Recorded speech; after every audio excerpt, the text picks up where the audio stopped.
Thank you, Jocelyn. You forget to say we're friends. Your Royal Highness, my dear sister, First Lady of the Republic, Rwanda. She said I should not call her auntie. I'm not crying.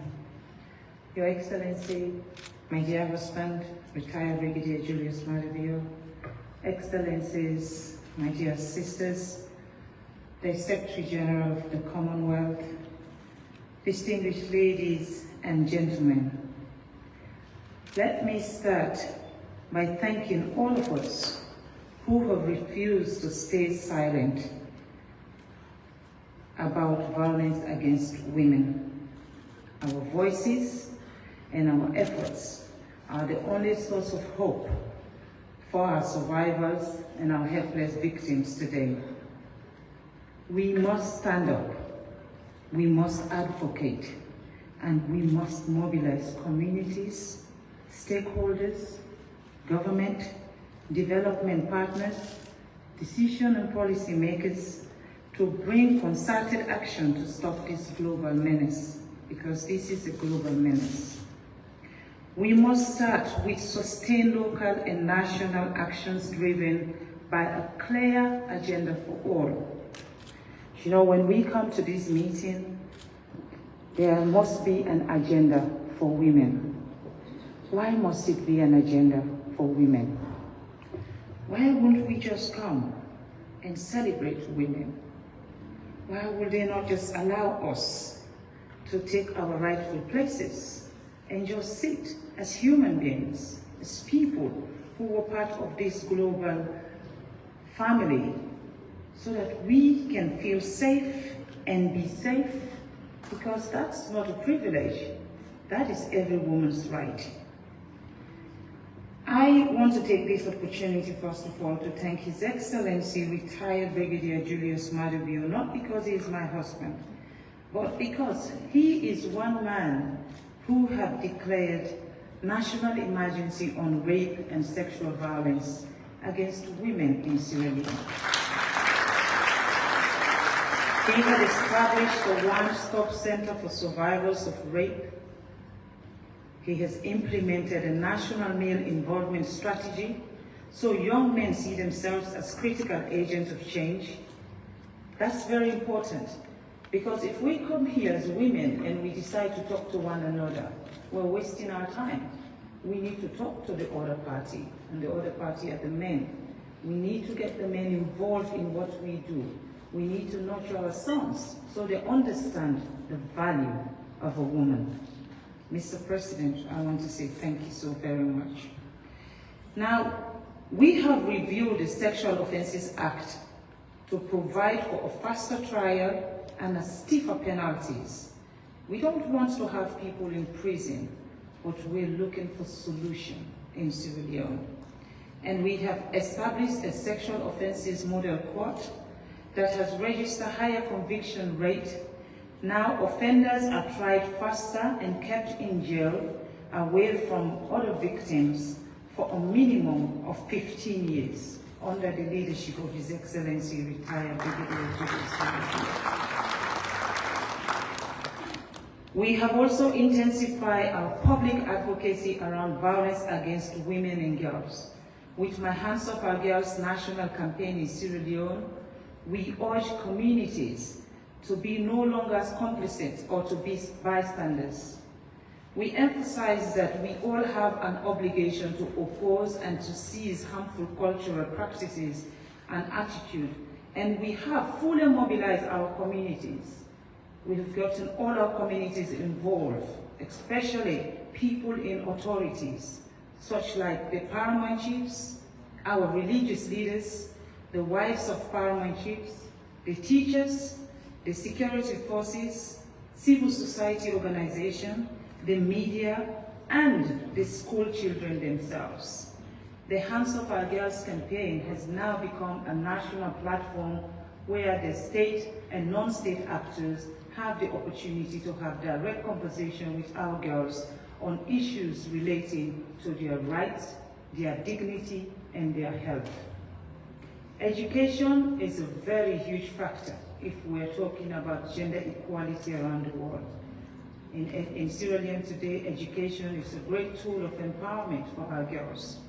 My office worked with the government of Sierra Leone in supporting of enrolling more girls in the free quality education.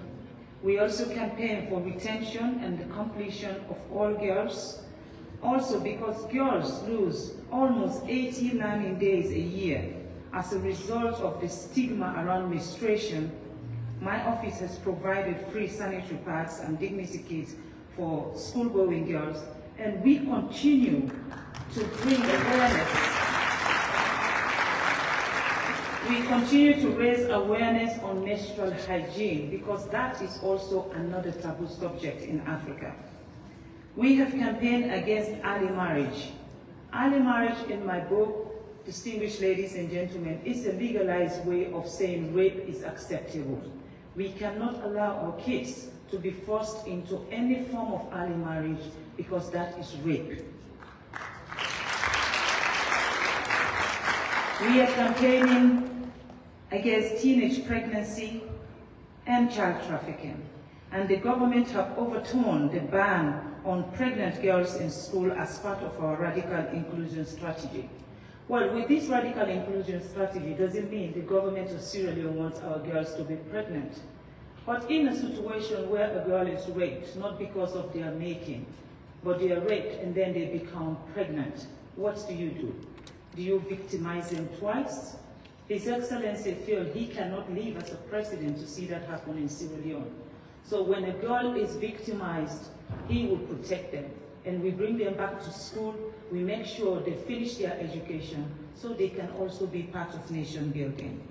At the national level, the government has laid in Parliament a very progressive gender equality and women empowerment law. We're trying to be like Rwanda so that women take the lead. We want to take the lead. Let me close by proposing a number of few steps that I think we can do as a global community. We must make alliances with global partners and intensify local prevention campaigns such as we have in Sierra Leone. We must invest in providing services for survivors of violence. We must support Sierra Leone bill at the United Nations in order to create a collective global accountability mechanism by providing justice for victims of rape, knowing that violence against women and girls are government and human rights issues. It is not just a problem for the woman. This is a national and a global issue.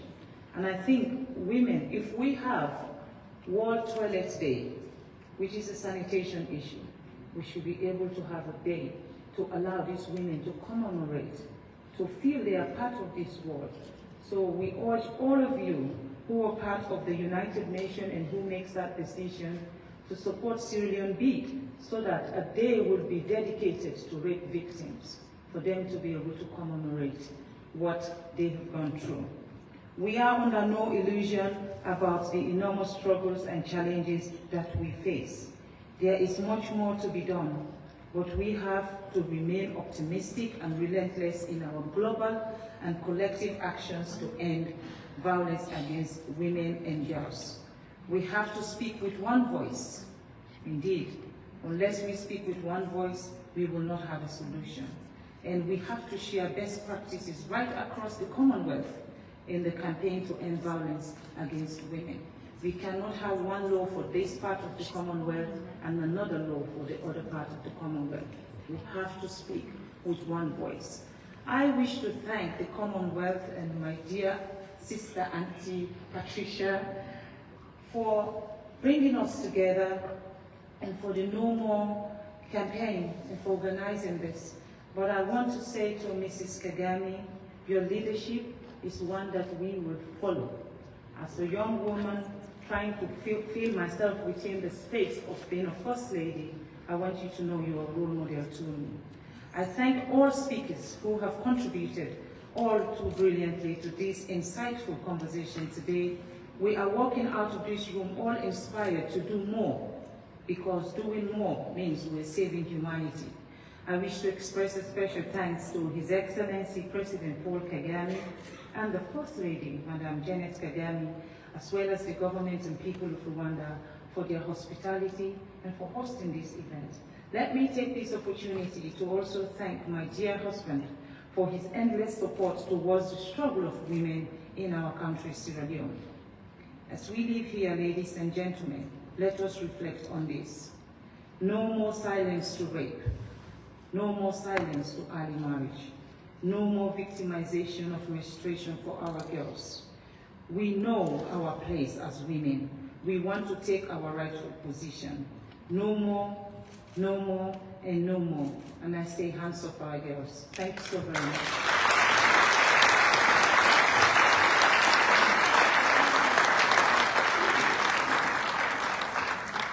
Thank you very much, Your Excellency Fatima, who is also my friend.